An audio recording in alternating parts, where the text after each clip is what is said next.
Hi, everyone. So, there's been an ongoing set of debates between Dr. Javad Hashmi and Daniel Hakikaju. These guys are on polar extremes of how they interpret Islam. Now, yesterday was, I guess, either the second or third debate. I didn't watch the first one or the first two, which came up to like 6 hours in length. I was hoping to watch them and make a review on those as well, but I didn't get a chance. Instead, I'm going to give you my review on the mess of a debate, which I saw yesterday. So let's get into it. Oink Oink pig, that's what your organization is about, Javad. Oink Oink. Yeah, Oink Oink sounds like you. You're the pig who calls the pigs and snitches.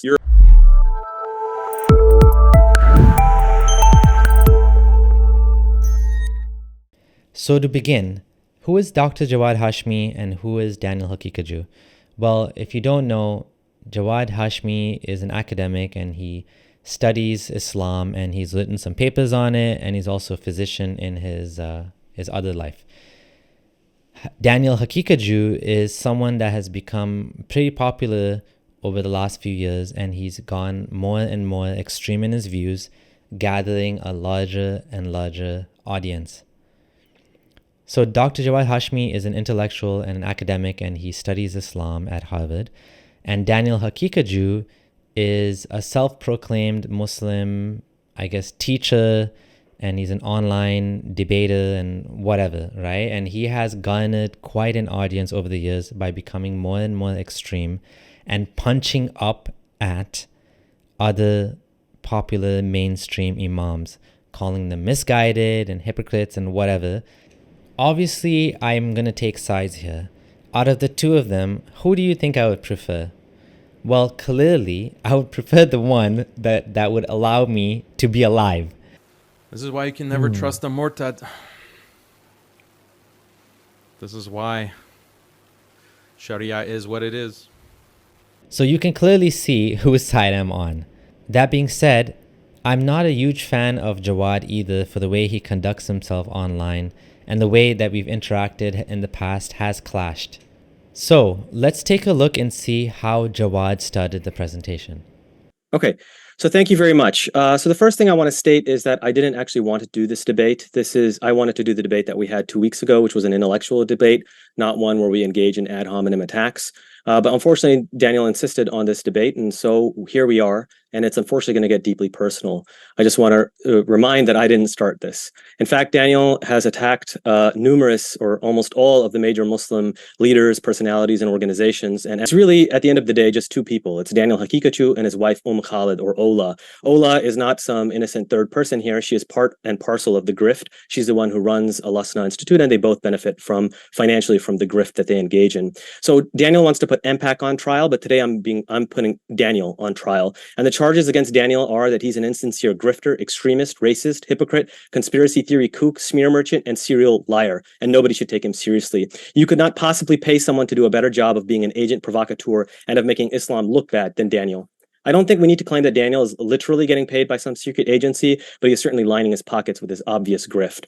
My first beef was that the way this came across was, it was obviously a score to settle between the two of them. Obviously, these two had been at it from before, and there was already a lot of drama going on, so this wasn't the beginning of it. That being said, I don't know if Jawad realized that if you start your debate like this, attacking the person, calling them names, it doesn't look good and it doesn't give a good view. Jawad's biggest point was basically lost among the myriad of things he was saying, like he's a Fed, he's an agent provocateur, he's a smear merchant, a liar, a grifter. He even said he's a white nationalist, a racist, Taliban light, takfiri, hypocrite. So there's so many things in there that he was accusing him of, and like there was no reason to go that far and to throw all of those things on him. If you wanted to make an effective point, he should have stuck to one thing. So I'm going to highlight what I think was his strongest point so that we can actually focus on that and see whether there's any merit to it. There was a lot of name calling on both sides. The other thing is that Danny managed to present his position in such a way that built up into ultimately calling Jawad, a Fed or whatever. He started off with this presentation about saying Jawad did this, Jawad did that, and then came the name calling. Even though the name calling was there all along, he didn't start with like, he's this and he's that and he's this and he's that, and because that doesn't come across well, right? When you do that, you need to sell to the audience that this is why this guy's what he, and Daniel did a good job at it. He's an expert at punching up, as I've said already multiple times, right? He started his presentation to try to slander or to call into doubt Jawad's position, by calling him Jafed and by making him look like he's working with the US government and like he's against the Muslim community, because the Muslim community, let's face it, they're already quite superstitious and conspiratorial, some of them. And to hear things like, oh yeah, the US government spying on us and he's working with the feds, this type of thinking appeals to a lot of people. So this sort of thing that Daniel does, he's done it over and over again against Muslim imams and people in the Muslim community. Now, Jawad's thing is he wants to be accepted by traditional Muslims. He wants to be accepted by the Muslim community, and he's trying to position himself as a sort of Islamic reformer, right? Or a modernist. So clearly, he wants the Muslim community to love and accept him, and Jawad is trying to make sure that this position of his is undermined as much as possible, which is why this whole debate came about. It was all about MPAC and the organization that Jawad used to work for, trying to say that this organization is disingenuous, is bad for the Muslim community, and so on and so forth. I felt sad for James, a modern day debate. Like, it was a shit show, okay? This debate, if you can even call it a debate, was a disaster. Somebody reported the stream, live chat, so live chat got cut off in the middle. Daniel kept cutting off Jawad, and he kept insisting that he kept insisting that Jawad is doxing me or sharing doxing accounts and this and that. And again, let's be real. Daniel was being dishonest, and he was even lying in the stream, but he was doing it so well that his audience didn't catch on.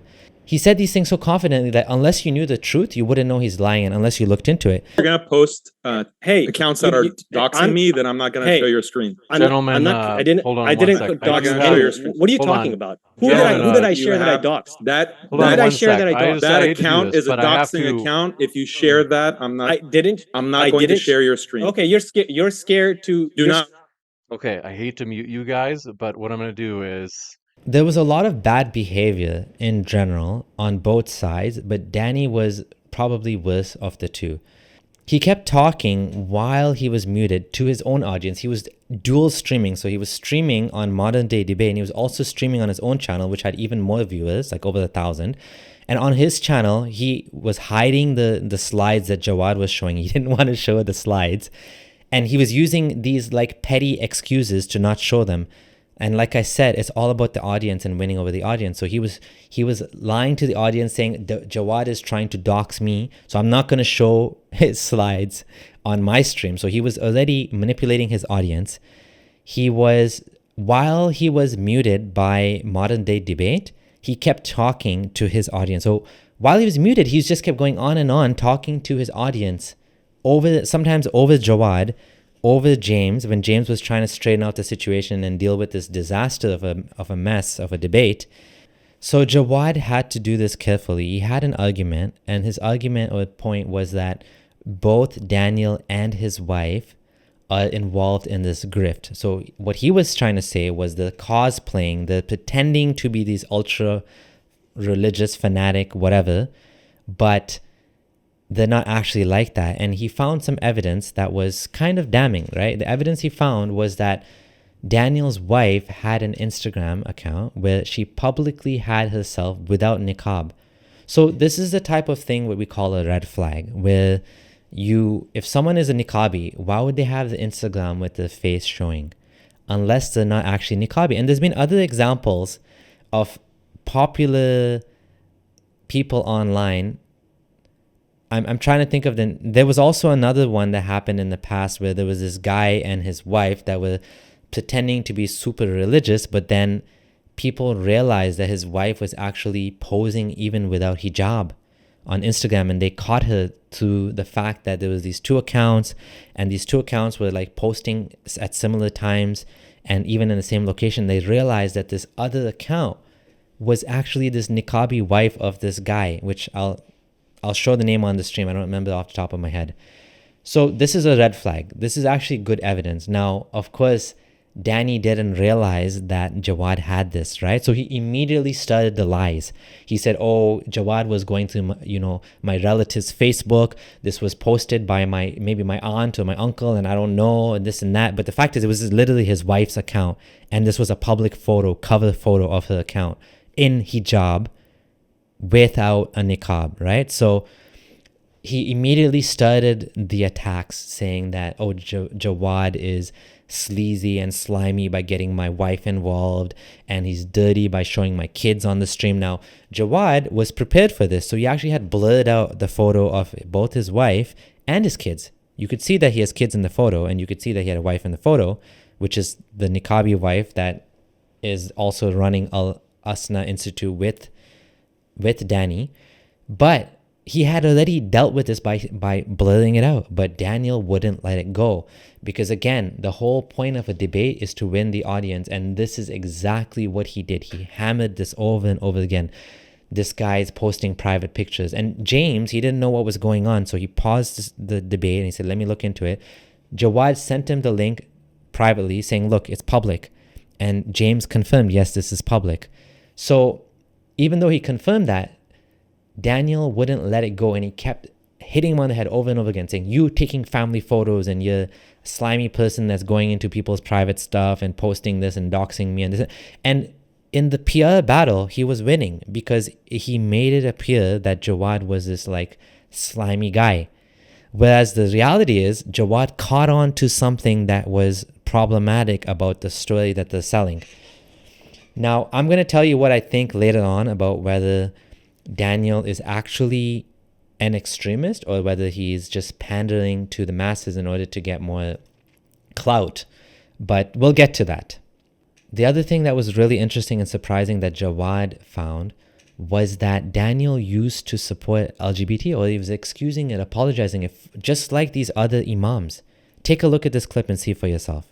To the present, you've shifted dramatically, becoming more and more extreme. Why is that? It's because of the money, obviously. In fact, recently you became famous for attacking Navigating Differences, a document that came out by some American Muslim imams on the issue of LGBTQ, and you criticized them on 3 points. But the reality is that you yourself in 2019, you put out the first version of Navigating Differences. You called it Tough Conversations. And in that, you literally said all 3 points. You said gay rights can be defended as human rights. You said Muslims ought to defend LGBTQ people. You even celebrated that we have stalwart allies amongst our LGBT neighbors.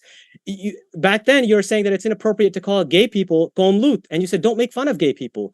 But here, all of a sudden, in 2020, you're calling them Qom Lut, and here you're implying that we should throw them off high buildings and kill them. So you went from a compassionate imam to a psycho. What happened? You're a straight up grifter. That's what happened. Here's you. This is before your cosplay as an Islamic fundamentalist. This is when you were in a suit and a tie. In 2017, you have high praise for Imam Umar Suleiman, talking about how his scholarly credentials are beyond question and how he's doing a great job of doing the balancing act that is very difficult to do. And then all of a sudden in 2020, now you're attacking him. It's actually you who have the early onset in Alzheimer's that you're accusing him of. And now you've gone to the extreme of saying that we need to unschool. That is, don't even send your kids to public school, or forget that, private school, or even homeschool. You don't need to educate your kids at all. These are extreme positions because you have no accountability at all. All you do is attack other Muslims. You even make fun of Muslim girls who want to go to school. Like here you are making fun of girls who just want to get an education. اما امروز خیلی جگر خودم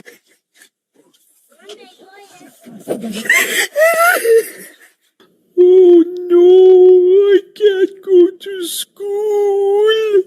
Oh. Is this a Muslim or is this an Islamophobe? So what do you think about the debate performance? Did you watch it? Did you think Danny did better or Jawad? Or did both of them do terrible? Let me know in the comments.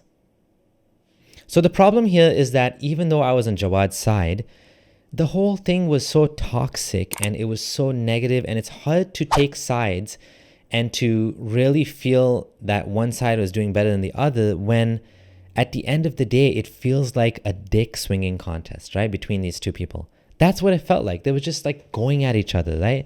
And I would have liked to see, like it even got to the point where like Daniel was calling Jawad a pig, and I think Jawad called him a pig, and Oink Oink, and like what? I don't know. Like it was just like it's unbelievable, like to see these two men acting like this, right? It was just like pathetic, right? And we're just helping our community. If you didn't have me sitting at the table and getting fat off of the government funding, Oink Oink pig, that's what your organization is about, Javad. Oink Oink.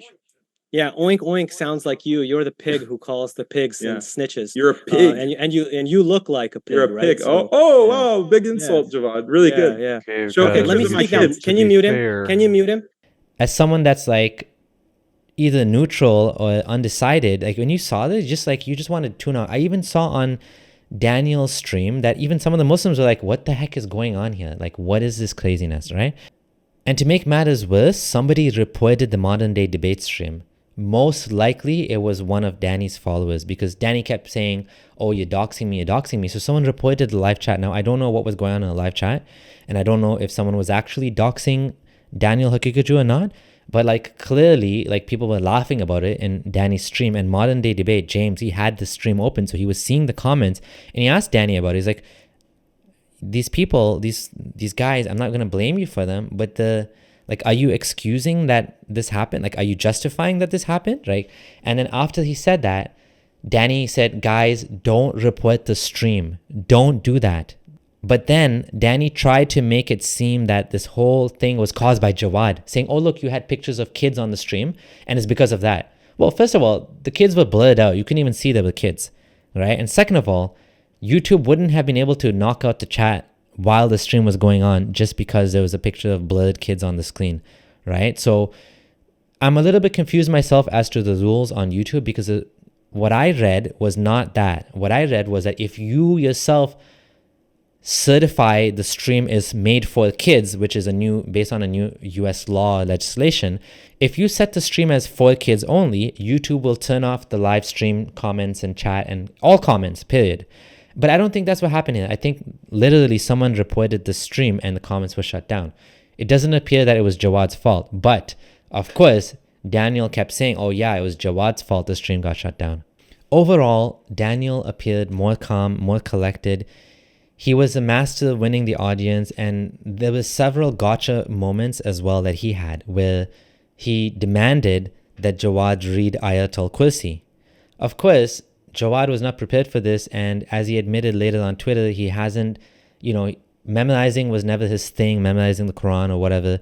But this was actually quite a gotcha, because if he's trying to appeal to traditionalists, and Daniel is here making him look like he doesn't even know basic stuff, well, then that's a problem. The fact is that Jawad does, from what I can read, he has a master's in Arabic, and he can read and write and speak Arabic, right? Maybe he's not like totally fluent, I don't know. But the point is, he tried to converse in Arabic to Danny, and I don't think Danny knows Arabic, right? So Jawad actually has the upper hand over Danny in this case. But of course, you would expect that someone that comes from like this Salafi sort of background that Jawad, used to be, you would think he would know some of these common things like Ayatul Kursi, which of course I still have memorized. Most ex-Muslims I know have it memorized. So you would expect Jawad to know that, right? So it did come across badly for Jawad, right? Even though it's not like a big deal, right? Like whatever, right? But at the end of the day, again, the audience is going to judge you, right? So now we get to a psychological analysis of what is going on here.